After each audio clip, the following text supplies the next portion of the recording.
कहानी के इस भाग को देखने से पहले कहानी को पूरा समझने के लिए इसके पहले के भागों को अवश्य देखें, जिसका लिंक मैंने डिस्क्रिप्शन बॉक्स में दे दिया है। तो चलिए मित्रों, देर ना करते हुए कहानी का 7वां भाग शुरू करते हैं। नहीं देवांशी बेटी, ऐसी बात नहीं है। वो बस बेटी मेरी थोड़ी नर्वस है, इसलिए उसने ध्यान नहीं दिया होगा। चलो दिव्या, देवांशी दीदी के पैर छू लो। अपनी माँ की ये बातें सुनते ही दिव्या ने घूर करके अपनी माँ की तरफ देखा तो देवांशी ने कहा कि रहने दीजिए, लगता है आपकी बेटी का भी मन नहीं है। पर कोई बात नहीं, अगर मेरे भाई की शादी आपकी बेटी से हुई तो दिव्या ये उधार रहा। शादी के बाद सुबह शाम ब्याज के साथ तुमसे अपने पैर छुआऊंगी। देवांशी की बात सुनते ही सरला जी ने कहा कि जी बिल्कुल, तब दिव्या हमारी बेटी नहीं बल्कि आपके घर की बहू बन जाएगी। फिर आप लोग जैसा चाहें वैसा करिएगा। इसके बाद देवांशी ने दिव्या से पूछा कि और क्या करती हो तुम? मेरा मतलब है कि नौकरी वगैरह कुछ करती हो? तब दिव्या ने कहा कि नहीं। देवांशी ने पूछा कि पढ़ाई कहाँ तक की है तुमने?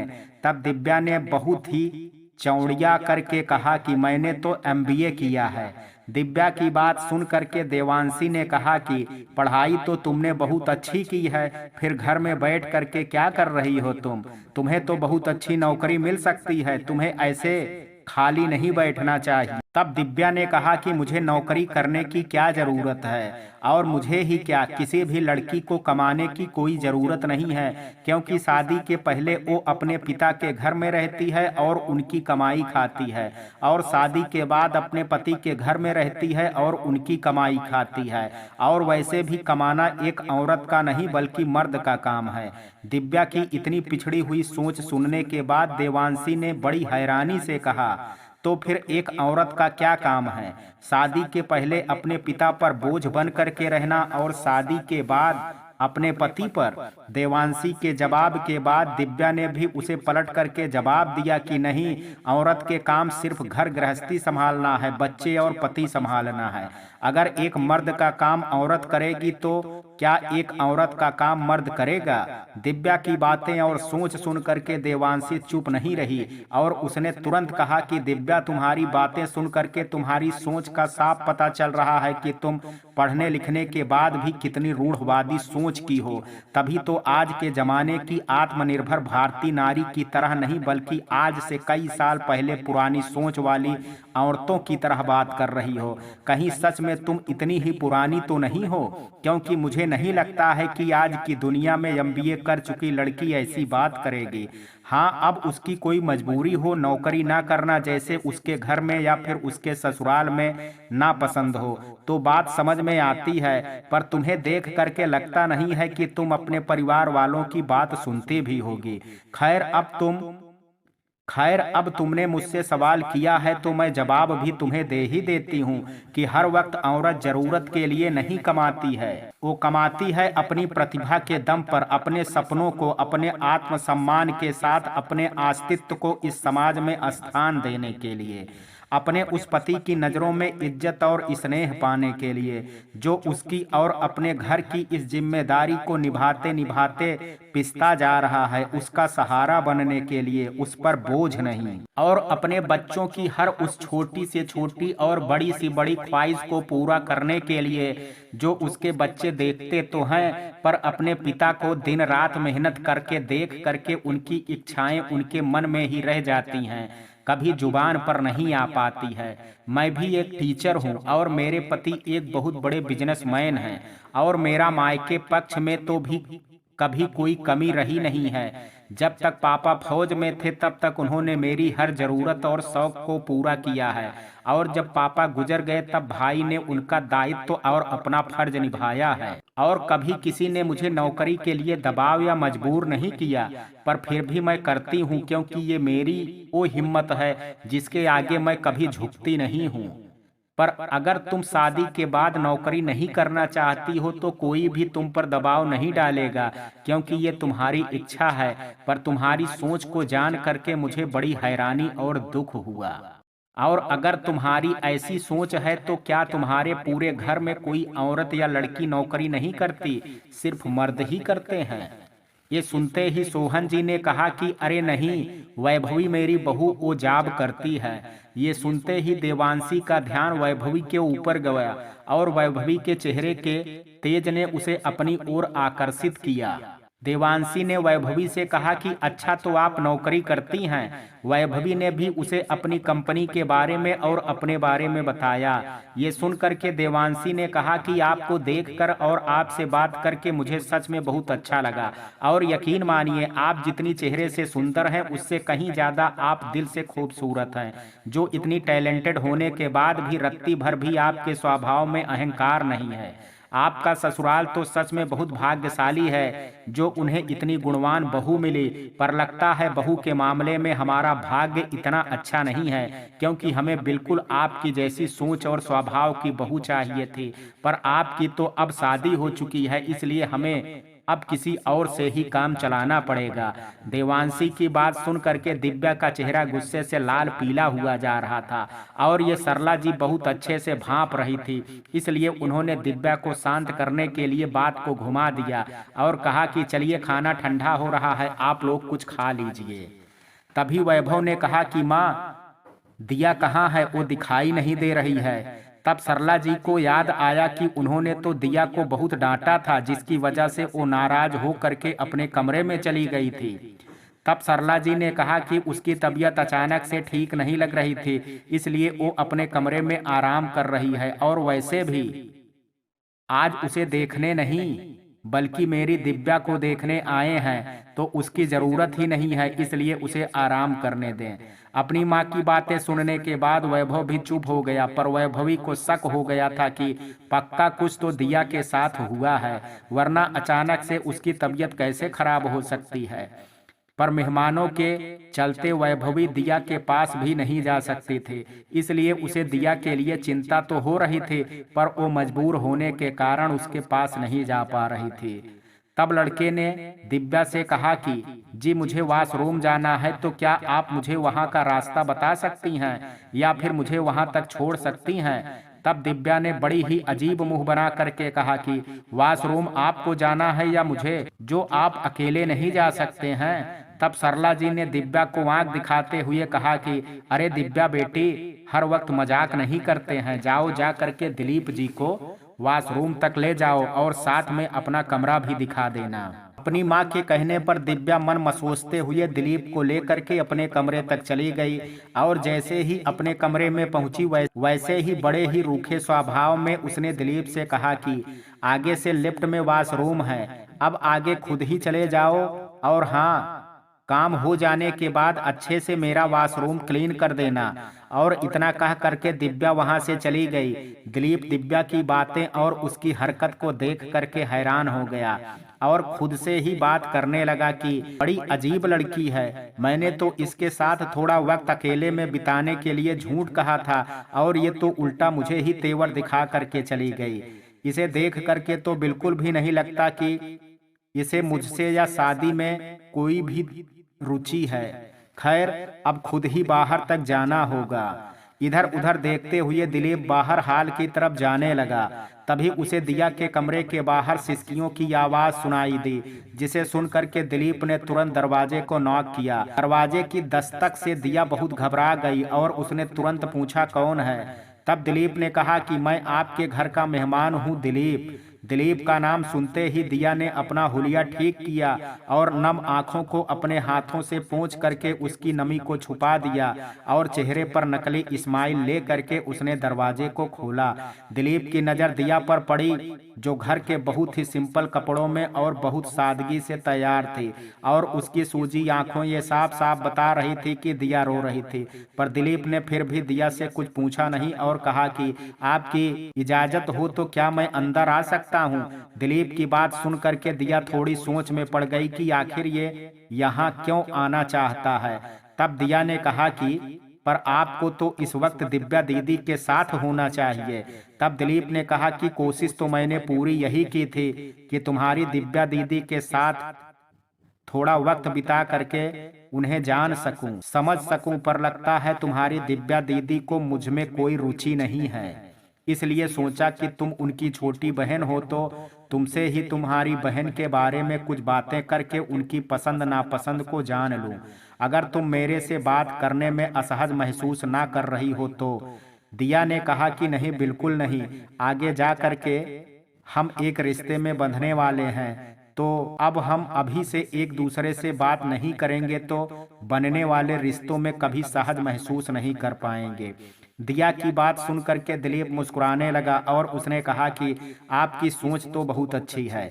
इधर दिव्या अपने फोन को ले करके अपनी कुछ फोटो खींच करके अपना स्टेटस लगा रही थी और फिर बाहर हाल में जा करके अपनी माँ और देवांशी के साथ बैठ गई। तभी सरला जी ने कहा कि दिलीप जी कहाँ हैं दिव्या? तब दिव्या ने कहा कि आप भी ना माँ, कमाल करती हैं। अब वो वॉशरूम में हैं तो क्या मैं भी उनके चक्कर में वॉशरूम के दरवाजे के बाहर खड़ी रहूं? उन्हें वॉशरूम तक जाना था तो मैंने उन्हें छोड़ दिया है। अब वो अपना काम खत्म करके खुद यहाँ तक आ जाएंगे। चिंता मत करो तुम, वो कोई बच्चे नहीं हैं। दिव्या की बात सुन करके देवांशी ने कहा कि और तुम अभी भी बच्ची हो या फिर बड़े होने वाले कोई गुण तुम में भी हैं? देवांशी की बात सुन करके सरला जी ने कहा कि आपका मतलब क्या है? तब देवांशी ने कहा कि जी हाँ, मेरा भाई तो बड़ा है, कोई बच्चा नहीं है, इसलिए वो वॉशरूम से सीधा यहाँ तक आ सकता है। पर मैं कब से देख रही हूँ कि आपके घर की बहू अकेले पूरे खाने की व्यवस्था कर रही है और आपकी बेटी आराम से सोफे में बैठी है। आखिर घर की बहू और बेटी में इतना भेदभाव क्यों? और वैसे भी आज आपकी बेटी को देखने वाले आए हैं तो कम से कम आपकी बेटी में क्या गुण है ये तो हमें दिखाना ही चाहिए कि सारे गुण शादी के बाद ही दिखाएगी ये। देवांशी की बात सुन करके दिव्या को बहुत गुस्सा आया और वो जैसे ही पलट करके बोलने वाली थी तभी सरला जी ने बात संभालते हुए कहा कि नहीं, ऐसी बात नहीं है। दिव्या बस जाने ही वाली थी, वो अभी दिलीप जी के साथ थी ना, तो बस जाओ दिव्या, जा करके वैभवी की मदद करो और सारा काम खुद से करो। इधर दिव्या नाम मात्र के लिए वैभवी की मदद करने गई थी और एक जगह पर खड़ी हो करके दूर से ही देवांशी को घूरे जा रही थी और मन ही मन सोच रही थी कि एक बार बस मेरी शादी हो जाए इसके भाई से, फिर इसकी जुबान को तो मैं ही काटूंगी। थोड़ी देर में वैभवी ने लंच की पूरी तैयारी कर दी और उसने सभी को खाना खाने के लिए बुलाया, जिस पर वैभव ने कहा कि दिलीप कहाँ है? वो अभी तक वॉशरूम से आए नहीं। तभी मौके का फायदा उठाते हुए दिव्या ने कहा कि लगता है सच में दिलीप जी एक बच्चे निकल गए जो छोटे से घर में गुम हो गए। दिव्या का मजाक सुन करके देवांशी को बहुत गुस्सा आया और वो दिव्या को घूर करके देख रही थी।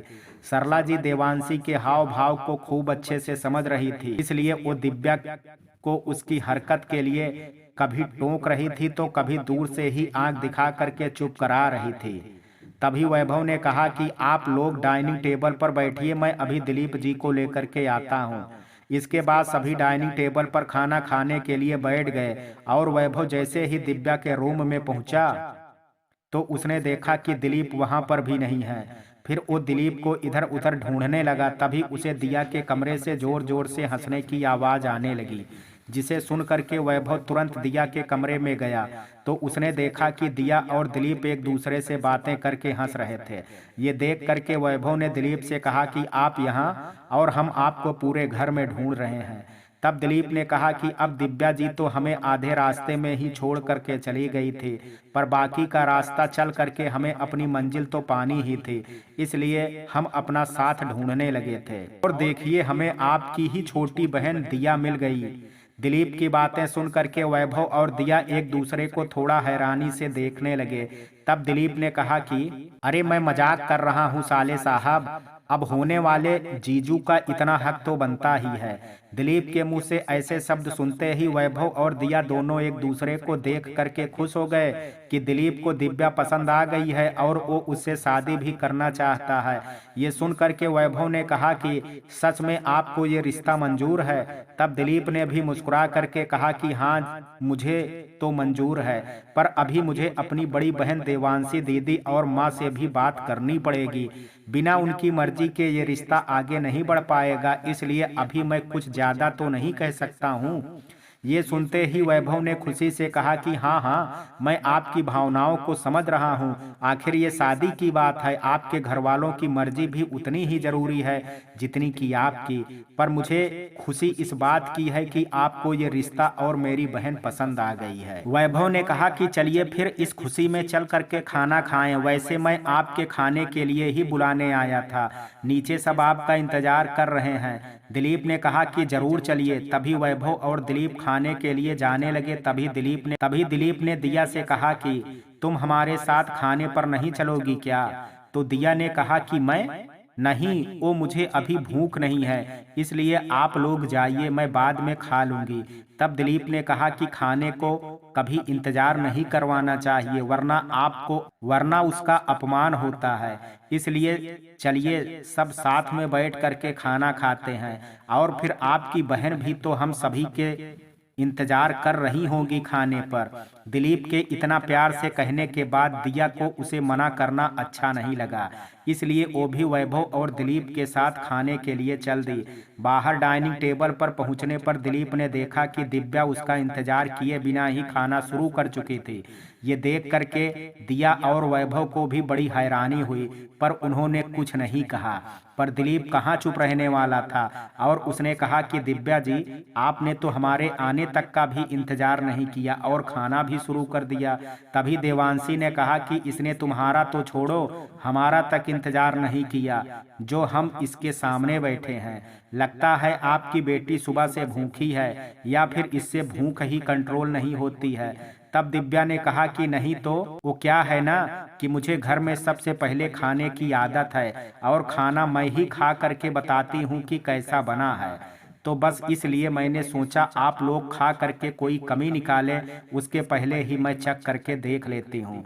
दिव्या की बात सुन करके देवांशी ने कहा कि पर तुम यहाँ लड़की देखने नहीं आई हो जो कमी और अच्छाई ढूंढो, तुम यहाँ खुद एक लड़की हो और तुम्हें देखने के लिए हम लोग आए हैं। आगे जा करके तुम्हें खाना बनाना है और तब तुम नहीं बल्कि मैं चख करके बताऊंगी कि खाना कैसा बना है। और तुम्हारी बात से ये साफ पता चल रहा है कि आज का खाना तुमने नहीं बल्कि किसी और ने बनाया है। तब दिव्या कुछ बोलती कि सरला जी ने कहा कि वो दरअसल आज सुबह से ही हम मार्केट निकल गए थे और दिव्या के पास कोई नए कपड़े भी नहीं थे, इसलिए आज बस वो खाना नहीं बना पाई, बाकी हर दिन वही बनाती है। तब देवांशी ने दिव्या से कहा कि अच्छा, मतलब कि आपकी बेटी को खाना बनाना आता है।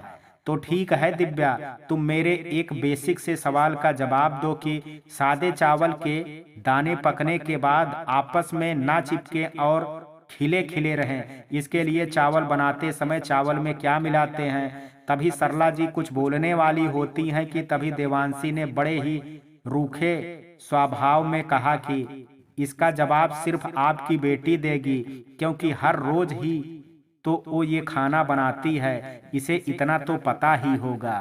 अब दिव्या ने तो आज तक कभी किचन में पैर भी नहीं रखा था, इसलिए उसे तो सादे चावल तक बनाने नहीं आते थे। इसलिए वो घबरा करके इधर उधर देखने लगी, पर ना तो वैभवी ने उसे कोई हिंट दिया और ना ही दिया ने। अब दिव्या के तो पसीने छूटने लगे थे कि वो अब क्या करे।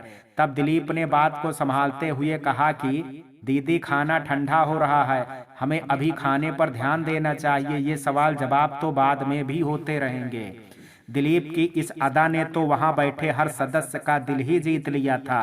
पर देवांशी अभी भी गुस्से में थी और उसने सरला जी से कहा कि अभी तक आपने बताया नहीं कि आज का खाना किसने बनाया था।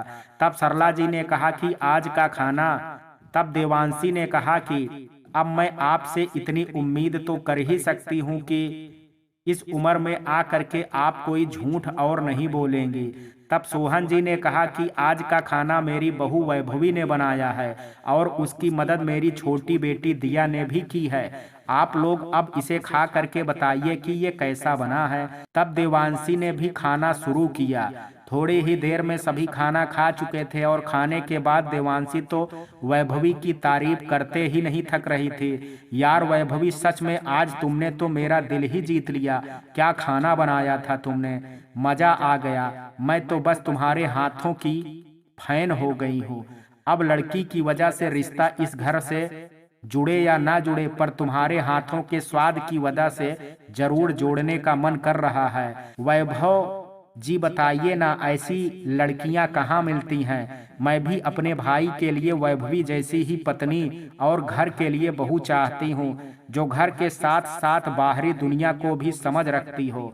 पर लगता है आज के इस जमाने में वैभवी जैसी बहू है ही नहीं। देवांशी जितनी वैभवी की तारीफ कर रही थी, सरला जी और दिव्या अंदर ही अंदर उतनी ही जली जा रही थी। इसके बाद देवांशी ने सरला जी से हाथ जोड़ करके कहा कि अब हम लोगों को चलना चाहिए। हम अपने घर पर अपनी माँ से बात करके आपको अपना जवाब बताएंगे।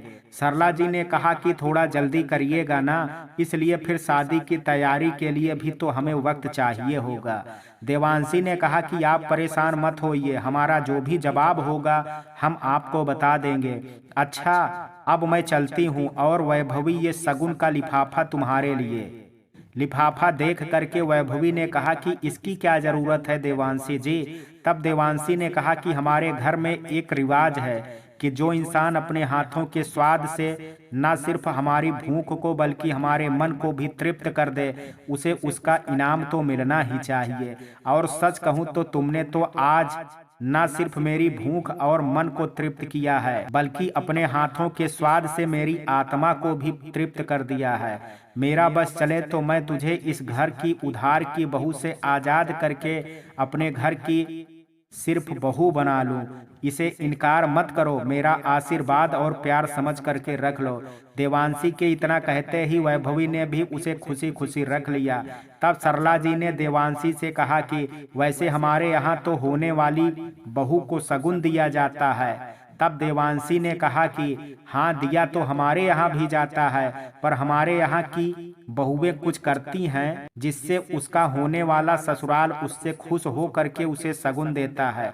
पर जिस वक्त से हम आपके घर आए हैं, उस वक्त से आपकी बेटी ने हमारे लिए किया ही क्या है जो हम उससे खुश हों और उसे शगुन दें। देवांशी की बात सुन करके सरला जी और दिव्या को बहुत गुस्सा आया, पर सरला जी ने दिव्या को रोक लिया कुछ भी कहने से। लेकिन बात को संभालते हुए दिलीप ने अपनी जेब से 500 की नोट निकाली और दिव्या की नजर उतार करके उसे ही दे दिया और कहा कि लो, हो गया ना आपका भी शगुन, अब हम चलते हैं, आज्ञा दीजिए। दिलीप ने एक बार फिर से अपनी सूझबूझ और समझदारी से बिगड़े हुए बात को संभाल लिया था और माहौल को भी ठंडा कर दिया था, जिसके बाद दोनों परिवार एक दूसरे से मुस्कुरा करके बाय करके विदा ले चुके थे। लड़के वालों के जाने के बाद अब सरला जी अपने असली रूप में आई और उन्होंने सबसे पहले तो अपने पति सोहन जी की खबर लेते हुए कहा कि तुम्हें क्या जरूरत थी बीच में टोकने की, जब मैं इस वैभवी को अपने घर की उधार की बहू कह रही थी तो। अरे ये इस घर की बहू नहीं है, आज नहीं तो कल ये सच लड़के वालों को भी पता चल ही जाएगा, तब क्या मुंह दिखाओगे तुम।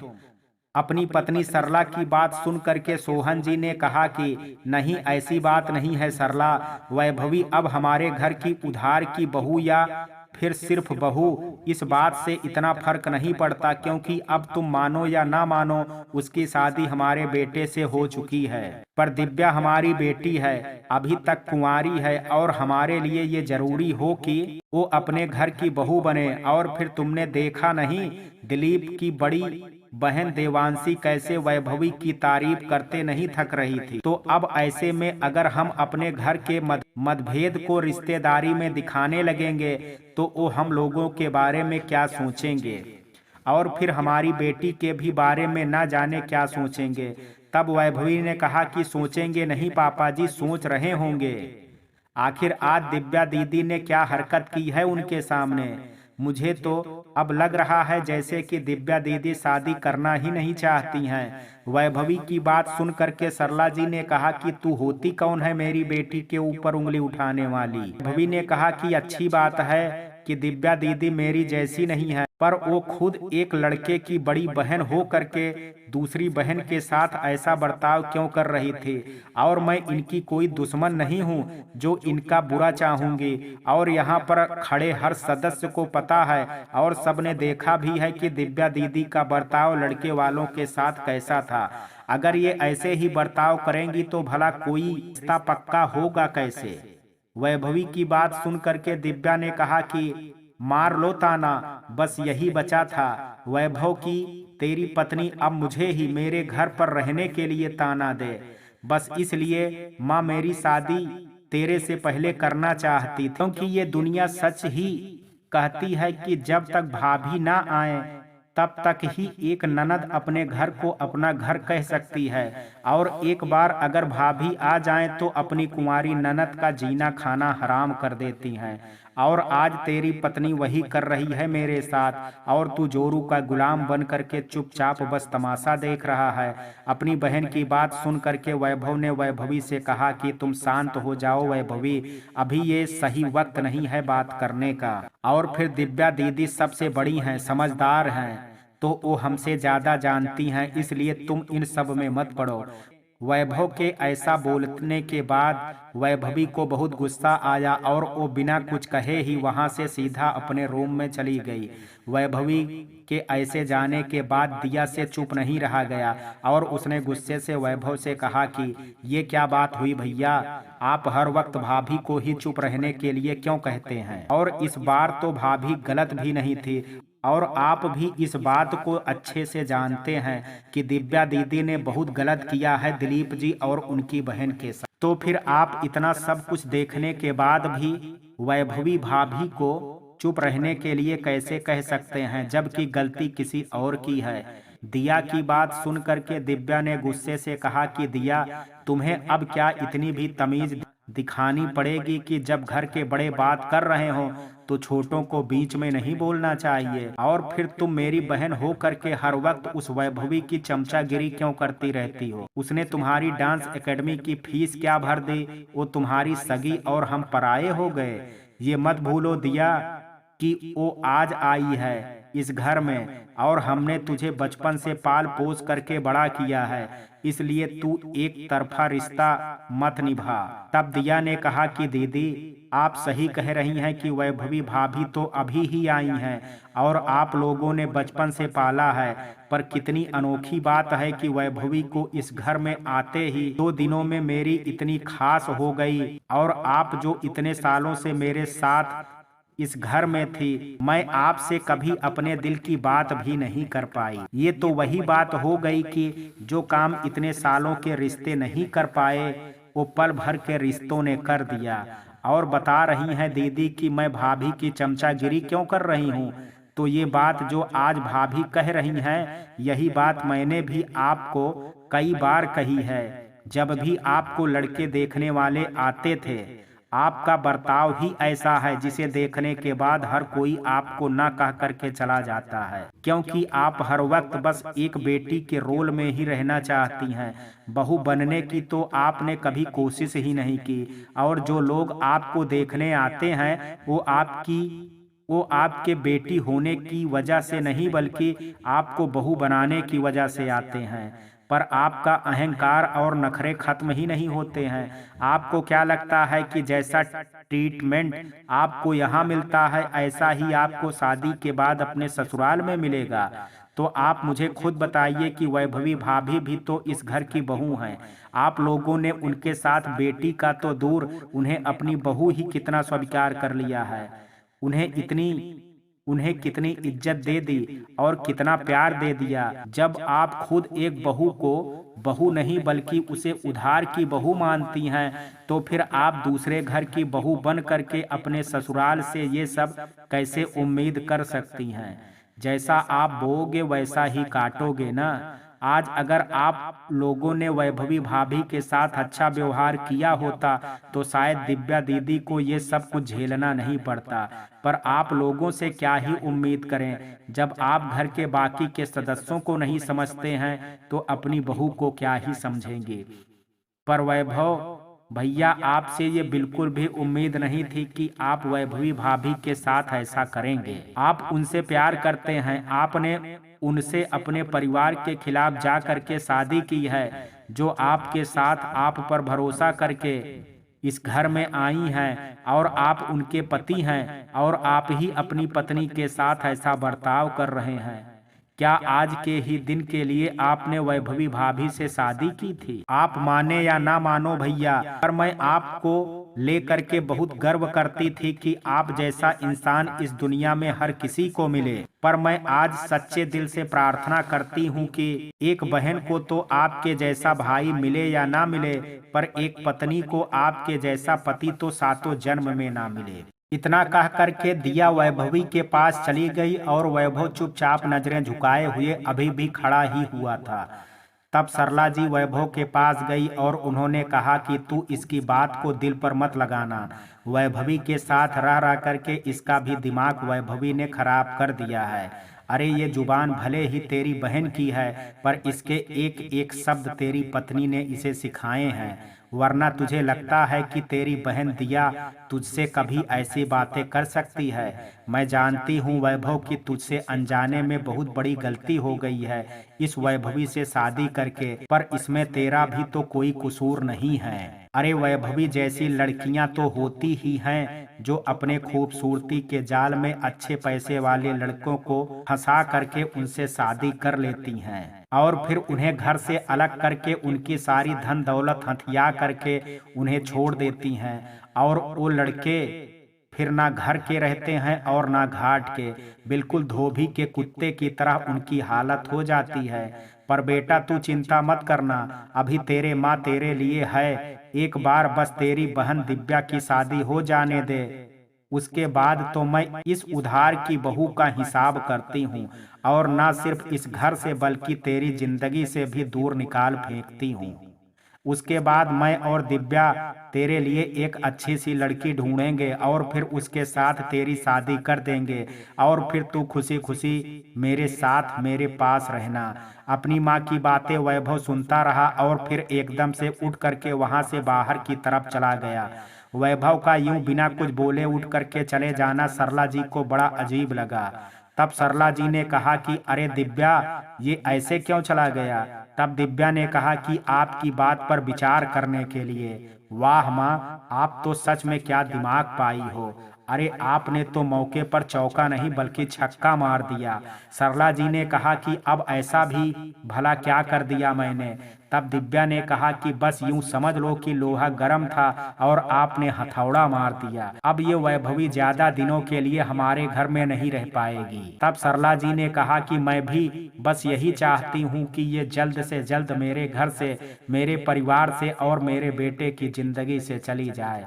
अब लड़के वालों को गए 10 दिन बीत चुके थे, पर अभी भी उनके साइड से कोई जवाब नहीं आया था और इस बात से सरला जी को एक एक पल भी चैन नहीं पड़ रहा था। इसलिए उन्होंने ये बात अपने पति सोहन जी से कहा। अजी कितने दिन हो गए, अभी तक उन लोगों ने कोई जवाब नहीं दिया। तब सोहन जी ने कहा कि तुम चिंता क्यों करती हो इतनी? अरे वो लड़के वाले हैं, अब वो बस एक जगह देख करके तो बात नहीं तय कर लेंगे। अरे इंसान जब अपने लिए एक कपड़ा लेने के लिए पूरी दुकान के कपड़े निकलवा लेता है, तब वो तो लोग अपने घर की बहू ढूंढ रहे हैं। वो तो कपड़े दुकान भी बदल सकते हैं। इसलिए कह रहा हूँ थोड़ा सब्र रखो और उम्मीद कम। तब सरला जी ने कहा कि ऐसे कैसे वो दुकान बदल लेंगे? मैं भी सरला हूँ, मैं भी अपनी बेटी की शादी उसी लड़के से करा के ही मानूंगी। मैं अभी अपनी सखी को फोन करके उसके जवाब मांगती हूँ। सरला जी ने तुरंत अपनी सखी को फोन किया और लड़के वालों से बात करने के लिए कहा। इधर डांस एकेडमी में एडमिशन होने के बाद भी दिया अपनी प्रैक्टिस के लिए नहीं जा पा रही थी, जिस पर वैभवी ने उससे पूछा कि क्या बात है दिया, आजकल तुम डांस एकेडमी नहीं जा रही हो, सब ठीक तो है ना? तब दिया ने मुस्कुरा करके कहा कि हाँ भाभी, आप चिंता मत करिए, सब ठीक है। ओ बस मेरी तबीयत खराब है ना, इसलिए, पर पक्का मैं कल से जाऊंगी। दिया की लड़खड़ाती जुबान ये साफ साफ बता रही थी कि दिया झूठ बोल रही थी। इसलिए वैभवी ने दिया से कहा कि दिया, क्या बात है, साफ साफ बताओ, किसी ने कुछ कहा है क्या वहां पर तुम्हें, या फिर किसी ने कुछ किया है? क्या बात है, बोलो। तब दिया ने कहा कि नहीं भाभी, सच में ऐसा कुछ नहीं है, मैं तो बस थोड़ा आलस कर रही थी, पर मैं पक्का कल से जाऊंगी। तब थोड़ा सख्त हो करके वैभवी ने कहा कि दिया, मैं तुझे डांस एकेडमी जाने के लिए फोर्स नहीं कर रही हूँ, बल्कि मैं तो तुझसे वहां ना जाने का कारण पूछ रही हूँ। मुझे पता है कि तुम बार बार मुझे वहां जाने का जवाब इसलिए दे रही हो क्योंकि तुम्हें लगता है कि वहां के पैसे मैंने भरे हैं, तो तुम्हें ना चाहते हुए भी जाना पड़ेगा। पर ऐसा नहीं है दिया, अगर तुम्हें कोई दिक्कत है और नहीं भी है, और तुम वहां नहीं जाना चाहती हो तो मत जाओ। मेरे लिए तुमसे ज्यादा पैसे मायने नहीं रखते हैं, पर तुम जाना क्यों नहीं चाहती हो ये कारण जरूर मुझे बहुत मायने रखता है, क्योंकि मैं जानती हूँ कि कुछ तो बात जरूर है जो तुम मुझे नहीं बताना चाहती हो। तब दिया अचानक से वैभवी के गले लग करके रोने लगी और उसने कहा कि भाभी, देव ने शादी कर ली है। ये सुनते ही वैभवी के तो पैरों तले से जमीन खिसक गई थी। उसने तो पहले दिया को रोना बंद करवाया और फिर उसके बाद दिया से पूछा कि ये सब कब और कैसे हुआ दिया, क्योंकि अभी कुछ दिनों पहले ही तो तुमने मुझे बताया था कि देव तुम्हारा इंतजार करने के लिए मान गया था। फिर ये सब कैसे हो गया और तुमने मुझे बताया क्यों नहीं? तब दिया ने कहा कि देव से जब मैंने ये सब बातें की थी तब देव भी बहुत खुश था और उसने भी अपने घर पर शादी के लिए मना भी कर दिया था और वो मुझसे ही शादी करना चाहता था। पर जब ये बात उसके पापा को पता चली तो उन्होंने देव से साफ साफ कह दिया कि अगर वो उनके दोस्त की बेटी से शादी नहीं करेगा तो वो उसे अपने घर और प्रॉपर्टी से बेदखल कर देंगे। देव ने अपने पापा को बहुत समझाने की कोशिश की और मेरे बारे में भी बताया, तो उन्होंने कहा कि इतना कह करके दिया रोने लगी। तभी वैभवी ने कहा कि उन्होंने क्या कहा दिया? तब दिया ने कहा कि उन्होंने कहा कि मेरी हैसियत नहीं है उनके घर की बहू बनने की, और वो अपने जिस दोस्त की बेटी से देव की शादी करना चाहते हैं वो उनके दोस्त होने के साथ साथ उनके बिजनेस पार्टनर भी हैं। इसलिए वो ये शादी सिर्फ दोस्ती के लिए नहीं बल्कि अपने बिजनेस को बढ़ाने के लिए भी कर रहे हैं। इसलिए देव को ये शादी हर हालत में करनी होगी, नहीं तो उसे अपना घर, अपने माँ बाप और अपनी सारी धन दौलत को मेरे लिए छोड़ना होगा। दिया की बात सुन करके वैभवी ने कहा कि और फिर देव ने अपने पापा की बात मान ली और जो शादी सिर्फ एक बिजनेस के लिए हो रही है उसे स्वीकार कर लिया, उस इंसान को छोड़ करके जिससे वो प्यार करता था। और अपनी सफाई में तुम्हारे देव ने तुमसे क्या कहा? उसने मुझे ये सारी बातें बताई और फोन रखने से पहले देव ने कहा कि मैं तुम्हारे लायक नहीं हूँ, तुम्हें मुझसे अच्छा लड़का मिल जाएगा, इसलिए हमारे साथ को और हमारे प्यार को एक मीठी याद समझ करके भूल जाना। और फिर उसने मेरा फोन काट दिया और अपना नंबर बंद कर लिया। और जब मैंने उसके नंबर पर दोबारा फोन करने की कोशिश की तो उसका नंबर बंद आने लगा, पर मैंने हार नहीं मानी और मैं उसे 2 दिनों तक लगातार फोन करती रही। पर तब भी जब उसका नंबर चालू नहीं हुआ तो मैं उसके घर उससे मिलने के लिए गई। तब मुझे पता चला कि वो शादी करने के तुरंत बाद ही न्यूयॉर्क में शिफ्ट हो गया है। और तभी बीच में वैभवी बोल पड़ी कि और तुम अपना और अपने प्यार की बेइज्जती करवा करके चली आई। क्या दिया, तुम भी इतनी बड़ी हो करके भी आज की दुनिया के लोगों को समझ नहीं पा रही हो, और तुमने इस वजह से अपना सपना, अपना भविष्य सब छोड़ दिया और उस देव की वजह से खुद को देवदास बना लिया। पर क्यों? क्या उसे ये सब पता है? और अगर पता भी होता तो क्या उसे इससे फर्क पड़ता? उसे तुम्हारी परवाह होती? अरे उसे जब खुद की परवाह नहीं है तो उसे तुम्हारी परवाह क्यों होगी? मैं मानती हूँ कि किसी भी औलाद को अपने पेरेंट्स के खिलाफ जा करके शादी नहीं करनी चाहिए, पर कोई शादी अपने पेरेंट्स की मर्जी से इसलिए भी नहीं करनी चाहिए जो उसकी खुशी के लिए नहीं बल्कि पैसों के लिए की जाए। अगर देव के पापा ने ये शादी अपने घर परिवार और समाज के लिए भी की होती तो भी मैं उनकी भावनाओं की कदर करती, पर उन्होंने ये शादी सिर्फ और सिर्फ अपने बिजनेस को बढ़ाने के लिए की है और उन्होंने अपने बेटे की खुशी के बारे में एक बार भी नहीं सोचा। और इतना सब कुछ होने के बाद भी देव ने उल्टा तुम्हें फोन पर ये सब कहा है। उसे तो शर्म आनी चाहिए, ना सिर्फ ये सब कहते हुए बल्कि करते हुए भी। और तुम चुपचाप उसकी बातें सुनती रही और तुम अभी भी ऐसे इंसान के लिए रो रही हो, खुद को दुख पहुंचा रही हो। क्यों? अरे तुम्हें तो खुश होना चाहिए और भगवान का धन्यवाद करना चाहिए। उन्होंने तुम्हें एक बड़ी मुसीबत और देव जैसे धोखेबाज इंसान से बचा लिया, वरना तुम ही सोचो अगर यही सब तुम्हारी शादी के बाद करता देव तब तुम क्या करती? क्योंकि तब तो तुम्हारे परिवार ने ना तो इस शादी को स्वीकार करता और ना ही तुम्हें। और अगर ऐसे में भी देव तुम्हारा साथ छोड़ देता, तुम्हें छोड़ करके किसी और से शादी कर लेता, तब तुम्हारा क्या होता? माना कि तुम अपने पैरों पर खड़ी होती उस वक्त, पर तब तक तो तुम देव के दिए इस धोखे से पूरी तरह से टूट जाती और फिर ऐसे ही स्थिति में एक इंसान को मरने के सिवा और कुछ दिखाई नहीं देता। पर ऐसा कुछ भी नहीं हुआ और आज तुम सही सलामत हो। बल्कि भगवान ने तो तुम्हें एक दूसरा मौका दिया है जो जिंदगी में बहुत कम ही लोगों को मिलता है। इसलिए तुम्हें इस मौके को ऐसे ही बर्बाद नहीं जाने देना चाहिए, बल्कि तुम्हें तो इसका चुनाव करके इस पर आगे बढ़ना चाहिए और उस देव के बच्चे को ये सब साबित करके दिखाना चाहिए कि बड़ा आदमी अपने दम पर बना जाता है, अपने बाप के दम पर नहीं। मैं मानती हूँ कि तुमने ये डांस एकेडमी देव के लिए ज्वाइन की थी, पर अब अगर वो ही तुम्हारे लायक नहीं है तो इसमें उसका दुर्भाग्य है, तुम्हारा नहीं। बल्कि अब तुम्हें ये डांस एकेडमी जरूर ज्वाइन करनी चाहिए और अपने सपनों को पूरा करना चाहिए, अपनी जान लगा देनी चाहिए। और जो देव ने कहा है ना फोन रखने से पहले कि तुम्हें उससे और अच्छा लड़का मिल जाएगा, तो उसकी बात को सच साबित करके दिखाना चाहिए और साथ ही उसे ये एहसास कराना चाहिए कि तुम्हें तो उससे 1000 गुना अच्छा लड़का मिल जाएगा, पर उसे तुमसे अच्छी जीवन साथी इस जन्म में तो क्या किसी भी जन्म में नहीं मिलने वाली है।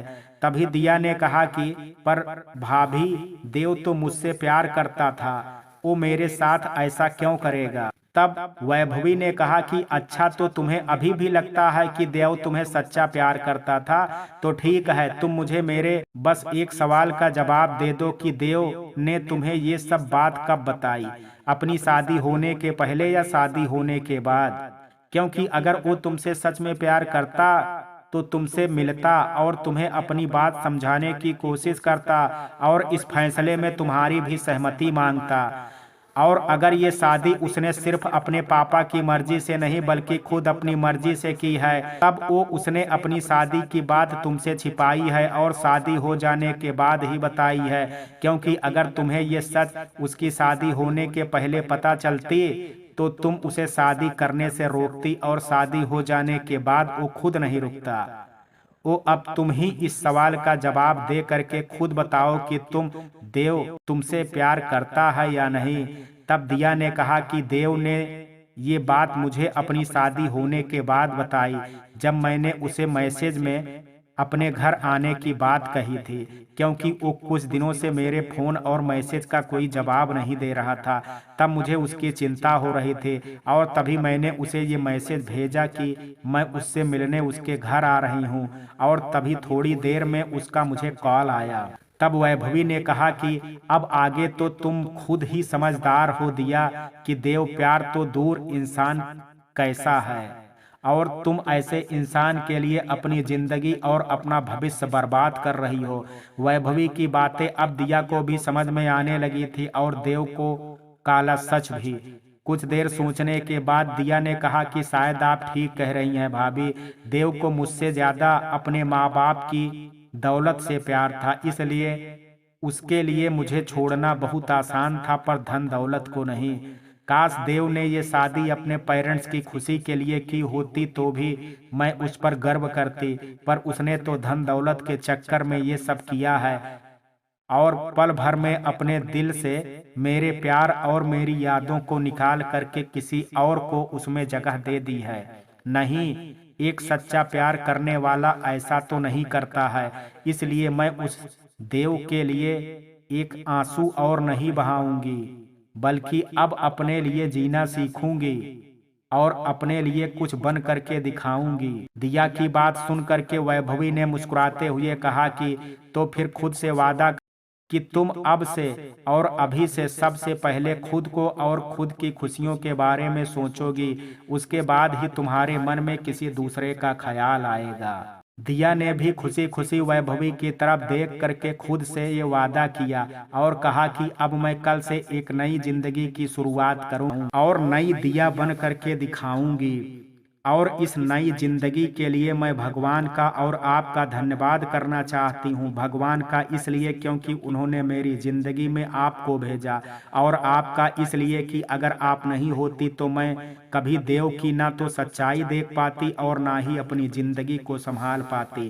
थैंक यू भाभी, आपकी वजह से आज एक बार फिर से अपनी मुसीबत और दुख पर रोने की जगह पर उसे लड़ रही हूँ। मैं जब जब अपनी तकलीफों के आगे घुटने टेकने वाली होती हूँ, तब तब आप मुझे जीने की नई एक और राह दिखा देती हैं। और इतना कह करके फिर दिया वैभवी के गले से लग गई। सरला जी के बढ़ते दिन उनकी बेचैनी को और भी ज्यादा बढ़ा रहे थे, और अब उन्हें लड़के वालों के जवाब का बड़ी बेसब्री से इंतजार था। और तभी उनके घर की डोरबेल बजी, जिसे सुन करके सरला जी ने तुरंत दरवाजा खोला और सामने देखा तो उनकी सखी खड़ी थी।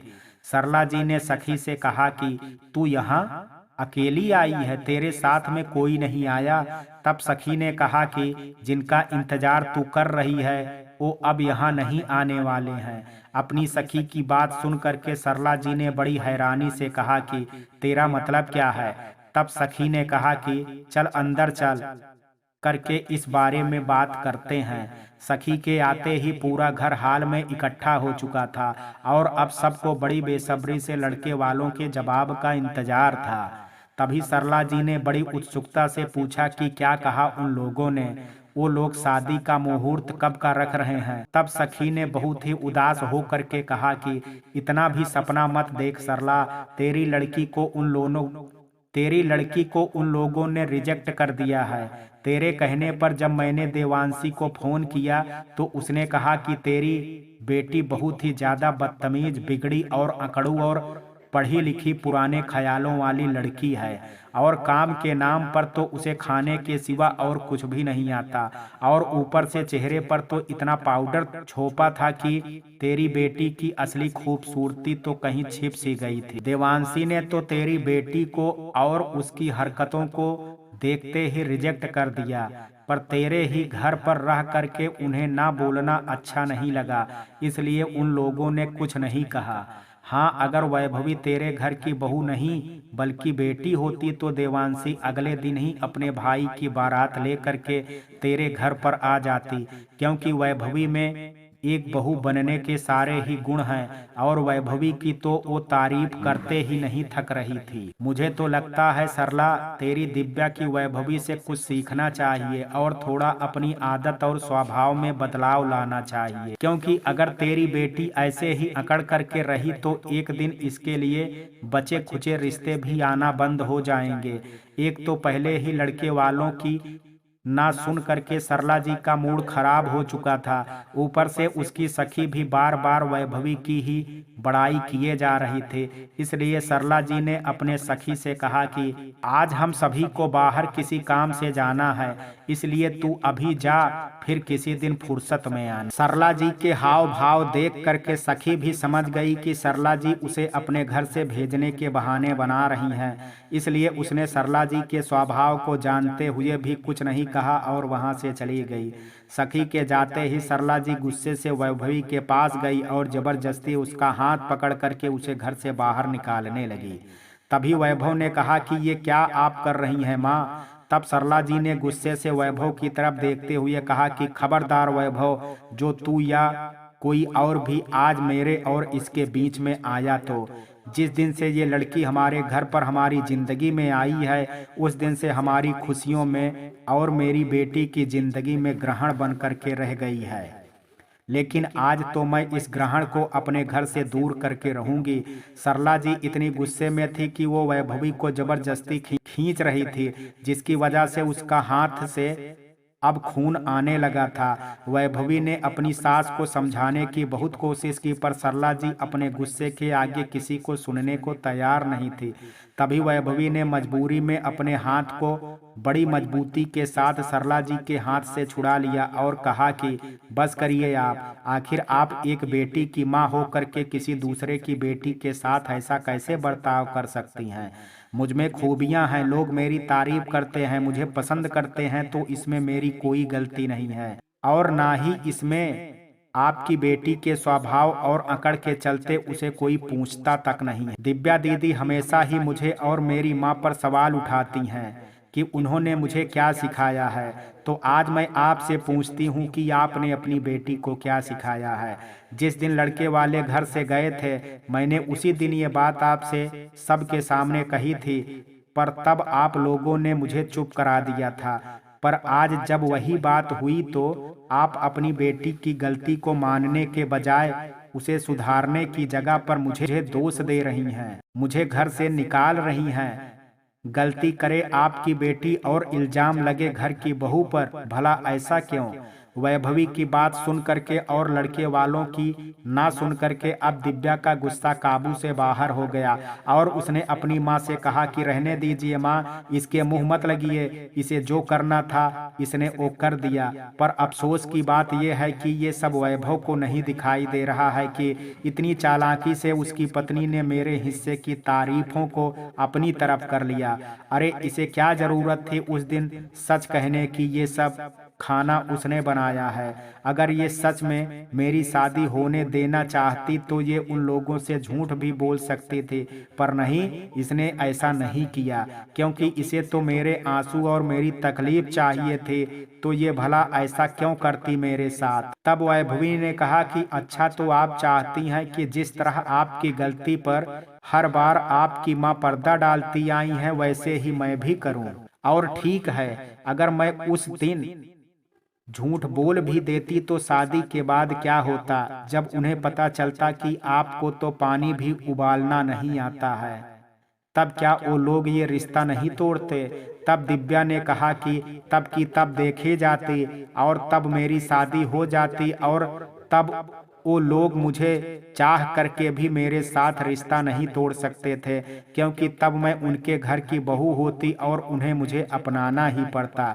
वैभवी ने कहा कि जिस रिश्ते की बुनियाद ही झूठी हो वो रिश्ता ज्यादा दिनों तक टिक नहीं पाता। तब दिव्या ने कहा कि वो रिश्ता और ससुराल मेरे होता, तुम्हें उससे क्या, चाहे मैं झूठ बोलूं या फिर सच बोलूं। वैभवी और दिव्या की आपस में बहस इतनी बढ़ती जा रही थी कि अब वैभव को भी बहुत गुस्सा आ रहा था और उसने एकदम से चिल्ला करके कहा, चुप हो जाओ दोनों, ये घर है, कोई लड़ाई का अखाड़ा नहीं है जो तुम दोनों एक दूसरे को सबकी नजरों में गिराने की कोशिश कर रही हो। अरे दिव्या दीदी, आप तो बड़ी हो ना, सिर्फ वैभवी से बल्कि हम सब से, तो फिर आप ऐसी हरकतें क्यों कर रही हैं। अभी अभी आपका रिश्ता होते होते रह गया और अभी भी आप अपनी गलती सुधारने की जगह पर दोबारा से वही गलती कर रही हैं। वैभव की बात सुनते ही दिव्या गुस्से से वैभवी की तरफ देखने लगी और उसने कहा कि मिल गई तेरे कलेजे को ठंडक, कर दिया ना तूने अपनी चिकनी चुपड़ी बातों से मेरे भाई को मेरे खिलाफ। और तू वैभव, तुझे तो शर्म आनी चाहिए, जिस बहन ने तुझे तेरे पैदा होने के बाद एक बहन से ज्यादा माँ का प्यार दिया, पाला पोसा, तेरे लिए इतना कुछ किया, आज तू उसी बहन को गलत बोल रहा है, उसकी गलतियां गिनवा रहा है, वो भी सिर्फ अपनी पत्नी के लिए। वाह वैभव, तूने मेरे प्यार का और अपने भाई होने का क्या फर्ज निभाया है। अब तो मैं अपने भाई वैभव के मुंह से अपने लिए ये सब सुनने के बाद दिव्या का गुस्सा 7वें आसमान पर पहुंच गया और उसने कहा कि इतनी इंसल्ट के बाद तो अब मैं एक पल भी नहीं जी सकती हूँ, इसलिए मैं अभी ही खुद की जान ले लेती हूँ, तब शायद इस वैभवी को चैन मिले। और इतना कह करके दिव्या अपने कमरे की तरफ भाग करके गई और दरवाजे को अंदर से बंद कर लिया और चीख चीख करके कहने लगी कि अब तुम लोगों को मैं नहीं बल्कि मेरी लाश देखने को मिलेगी। ये सब देख करके सरला जी, सोहन जी, वैभवी, वैभव और दिया सब बहुत घबरा गए और जैसे तैसे करके दिव्या का कमरा खोलने की कोशिश कराने लगे।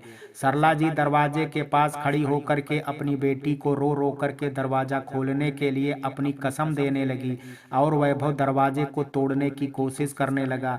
इस मुसीबत के पल में वैभवी और दिया भी दिव्या के कमरे की खिड़की को जैसे तैसे खोलने की कोशिश करने लगी, पर दिव्या थी कि बस एक ही बात को दोहराए जा रही थी, अब मैं जिंदा नहीं रहूंगी। ये सब देख के सोहन जी को अचानक ही दिल का दौरा पड़ गया और तभी उनका पैर सीढ़ियों से फिसल गया और वो सीढ़ियों से लुढ़कते हुए जमीन पर गिर पड़े। सोहन जी पर सबसे पहली नजर वैभवी की पड़ी और उसने जोर से चीख करके कहा, पापा। वैभवी के चिल्लाते ही वैभव, सरला जी और दिया तीनों की ही नजर सोहन जी पर पड़ी और उन लोगों ने आंखें फटी की फटी रह गई और सब दिव्या को छोड़ करके सोहन जी के पास आ गए और उन्हें होश में लाने की कोशिश करने लगे। अचानक ही दिव्या के कानों में भी पापा पापा की आवाज सुनाई देने लगी। तभी दिव्या ने भी अपने कमरे का दरवाजा खोला और बाहर आकर के देखा तो उसके पापा जमीन पर बेहोश पड़े हैं। अपने पापा की ऐसे देख करके दिव्या भी बहुत घबरा गई और अपने पापा के पास आकर के रोने लगी। तभी वैभवी ने तुरंत एम्बुलेंस को कॉल किया और फिर वैभव ने अपने पापा को उठा करके बाहर सोफे पे लिटा दिया। थोड़ी ही देर में एम्बुलेंस भी आ गई और उसने सोहन जी को लेकर के पूरा परिवार अस्पताल के लिए निकल गए, सिवाय दिया को छोड़ करके। अस्पताल पहुंच करके पता चला कि सोहन जी का दिल का दौरा पड़ा है और सीढ़ियों से गिरने की वजह से उनका एक लायर टूट गया है और सिर पर भी बहुत गहरी चोट आई है, इसलिए अभी उनकी हालत बहुत गंभीर है। कुछ देर के इलाज के बाद डॉक्टर ने बाहर आकर के बताया कि अब उनकी हालत ठीक है, पर अभी भी आप लोगों को उनका ध्यान रखने की बहुत ज़रूरत है और कोशिश यही करिएगा कि आप लोग उनके सामने ऐसी कोई बात ना करें जिससे इन्हें चिंता या दुख पहुँचे। और हाँ, साथ ही उनकी देखभाल करने की भी बहुत ज़रूरत है, इसलिए टाइम पर उनका खाना और दवाई उन्हें खिलाते रहिएगा। तभी सरला जी ने पूछा कि क्या मेरे पति को होश आ गया है, क्या मैं उनसे मिल सकती हूँ? तब डॉक्टर ने कहा कि नहीं, अभी पेशेंट को होश तो नहीं आया है, पर हाँ, आप में से कोई एक उन्हें देख सकता है, पर बिना शोर किए। तभी वैभव ने भी कहा कि हम पापा को घर कब तक लेकर के जा सकते हैं? तब डॉक्टर ने कहा कि जी, अभी तो उनकी हालत खतरे से बाहर है, पर कम से कम उन्हें एक हफ्ते यहाँ रखने के बाद अगर उनकी हेल्थ में सुधार आता है तो आप उन्हें अगले ही दिन घर ले जा सकते हैं। पर हाँ, आप लोगों को उनका ध्यान रखने की बहुत ज़रूरत है, वरना उन्हें दूसरी बार भी दिल का दौरा पड़ सकता है। तभी घबरा करके सरला जी ने कहा कि नहीं नहीं डॉक्टर, मैं उनका पूरा ध्यान रखूंगी और उन्हें कुछ नहीं होने दूंगी, पर क्या मैं अंदर जा सकती हूँ? डॉक्टर कहा कि जरूर। डॉक्टर के हाँ बोलते ही सरला जी तुरंत अपने पति को देखने के लिए उनके पास चली गई। इधर वैभव भी डॉक्टर के साथ कुछ फॉर्मेलिटीज पूरी करने चला गया। वैभवी को भी अपने ससुर की ये हालत देख करके बहुत बुरा लग रहा था, इसलिए वो खिड़की के कांच से अपने ससुर को देख रही थी।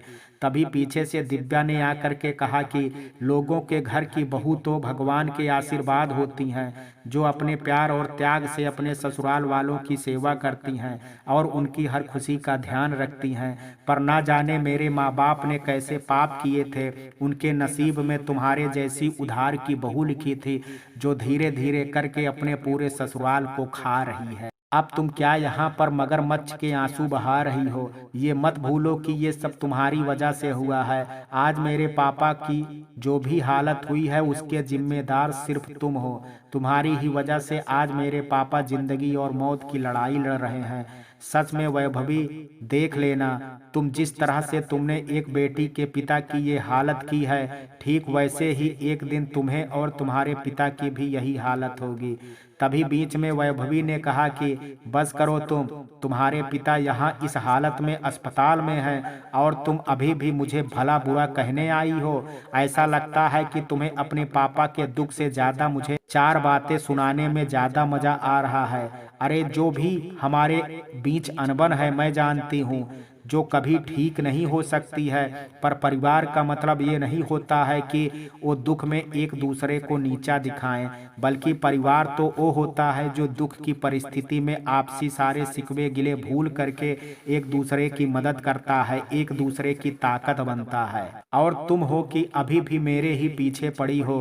तभी दिव्या जैसे ही कुछ कहती कि तभी वैभव वहां पर आ गया और उसने कहा कि बस भी करो तुम दोनों को दिखाई नहीं देता कि पापा की क्या हालत है। अरे उनके ठीक होने की भगवान से अगर प्रार्थना नहीं कर सकती हो तो कम से कम अपने मुंह को शांत करके उनके लिए और प्रॉब्लम तो ना बढ़ाओ। तभी दिव्या ने कहा कि देख लिया वैभव, तेरी पत्नी की वजह से आज ना सिर्फ मुझे बल्कि हमारे पापा को भी क्या हालत हो गई है। और क्या तू अभी भी यही कहेगा कि पापा की जो हालत है उसमें भी गलती पापा की है? अरे इसके आने के पहले हमारे घर में कभी लड़ाई झगड़ा कुछ नहीं होता था, क्योंकि तब मैं अपना फैसला सुना देती थी और तुम सभी मेरी बात खुशी खुशी मान लेते थे। पर जिस दिन से ये घर में आई है उस दिन से तो इसने घर के सदस्यों के बीच फूट डलवा दी है और झगड़े करवा करके खुद मजे उठा रही है। दिव्या की बात सुन करके जैसे ही वैभवी ने कहने की कोशिश की, तभी वैभव ने वैभवी को डांटते हुए कहा कि अब बस करो वैभवी, मुझसे बहुत बड़ी गलती हो गई जो मैं तुम्हें अपने साथ अपने घर में ले आया। काश मैं तुम्हें यहाँ ले करके नहीं आता तो शायद आज मेरे पापा की हालत ये नहीं होती। प्लीज वैभवी, अब तुम यहाँ से चली जाओ और कुछ देर के लिए मुझे मेरी माँ और बहन के पास अकेला छोड़ दो। मैं एक बेटा और भाई ठीक हूँ, पति बनना मेरे बस की बात नहीं है। मित्रों, कहानी के इस भाग में आज इतना ही। शेष कहानी कल देखेंगे। कहानी का ये भाग आपको कैसा लगा, आप अपनी राय मुझे कमेंट बॉक्स में ज़रूर दीजिएगा। वीडियो पसंद आया हो तो वीडियो को लाइक शेयर, अगर चैनल पर पहली बार विजिट कर रहे हैं तो कृपया चैनल को सब्सक्राइब करना ना भूलें। कल मिलते हैं कहानी के शेष भाग के साथ। तब तक के लिए जय हिंद, जय भारत।